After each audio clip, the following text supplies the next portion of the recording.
আজকে ভীষণ মজার একটা রেসিপি নিয়ে চলে আসলাম। প্রথমে একটি প্যানের মধ্যে 4 চামচ তেলের মধ্যে একটি ডিম ভেঙে দিয়ে দিলাম। তারপরে এই ডিমটার মধ্যে কয়েক পদের সবজি আমি অ্যাড করব। আপনাদের পছন্দ অনুযায়ী আপনারা এখানে সবজি অ্যাড করতে পারেন। আমি ফুলকপি নিয়েছি 1 কাপের মতো আলু কুচি নিয়েছি, পেঁয়াজ কলি নিয়েছি, গাজর কুচি নিয়েছি, তারপর হচ্ছে শিম, যে কোনো সবজি কিন্তু এখানে অ্যাড করতে পারেন। কাঁচামরিচ কুচি নিয়েছি।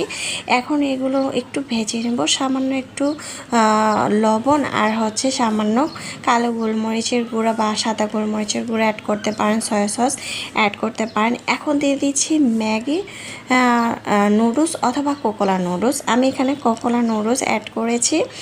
এই নুডলসটা এভাবে রান্না করলে খেতে এত বেশি মজার হয়।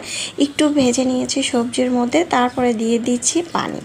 আমি এখানে পানি দিয়েছি এবং ধনেপাতা দিয়েছি আর সামান্য পরিমাণ মতো লবণ, ধনেপাতা একসাথে দিয়ে নুডলসের মশলাটাকে দিয়ে আমি কিন্তু বসিয়ে দিয়েছি। এটার মধ্যে আর কোনো কাজ নেই, চাইলে কিন্তু টেস্টি সল্টও অ্যাড করতে পারেন। এই তো হয়ে গেল আমার আজকের মজাদার রেসিপি। কি দেখতে এতটা অসাধারণ লাগছে, খেতে কিন্তু দারুণ মজার।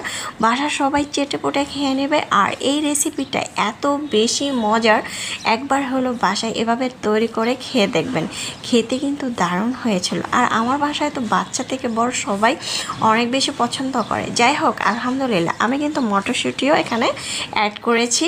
দেখতে পাচ্ছেন আমি কিভাবে সবজি অ্যাড করেছি। বাচ্চারা এভাবে রান্না করলে চেটেপুটে খেয়ে নেবে, আর কোনো টেনশন নয়। রেসিপি ভালো লাগলে চ্যানেল সাবস্ক্রাইব করে লাইক দিয়ে পাশে থাকবেন। দর্শক বেশি বেশি ভালো থাকবেন, খাবার কখনো অপচয় করবেন না। আমরা চাইলে এভাবে তৈরি করে খেতে পারি। আল্লাহ হাফেজ, এনজয়।